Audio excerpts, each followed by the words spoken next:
ଜୟ ଜଗନ୍ନାଥ ସାଙ୍ଗମାନେ, ଏଠାରେ ଆପଣଙ୍କୁ ମୁଁ ସ୍ୱାଗତ ଜଣାଉଛି ମୋ ୟୁଟ୍ୟୁବ୍ ଚ୍ୟାନେଲକୁ।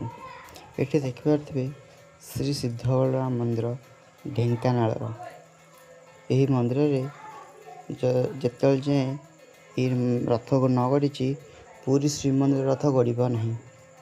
ଏ ଅଛି ଆଗାମୀ ପରମ୍ପରା।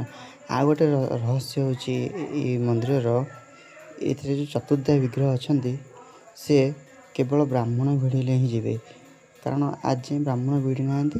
ତେଣୁ ତାଙ୍କ ସାନ ଭାଇ ଶ୍ରୀ ଜଗନ୍ନାଥ ଆରପଟ ମନ୍ଦିରରେ ଅଛନ୍ତି ଜଗନ୍ନାଥ, ସେ ଯାଉଛନ୍ତି।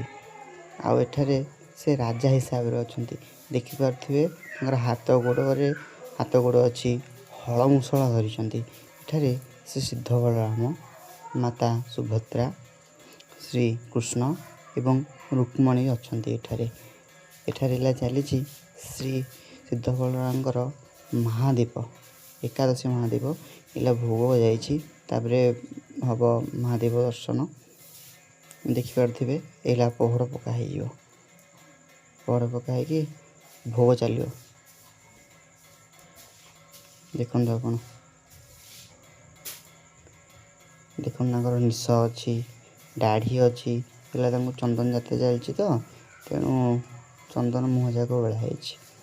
ଦେଖିପାରୁଥିବେ ଆପଣ, ତାଙ୍କ ବିଜୟ ପ୍ରତିମା ଅଛନ୍ତି କେବଳ ଜଣେ, ମାତା ସୁଭଦ୍ରାଙ୍କ ଆଗରେ। ଦେଖିପାରୁଥିବେ ଏଠି ସବୁ ମନ୍ଦିରରେ, ସବୁ ବିଷ୍ଣୁ ମନ୍ଦିରରେ ଏକାଦଶୀରେ ଭୋଗ ଲାଗେନି, କିନ୍ତୁ ଏଇଠି ବଳରାମ ମନ୍ଦିରରେ ଏକାଦଶୀରେ ଭୋଗ ଲାଗୁଛି। ଜୟ ଜଗନ୍ନାଥ।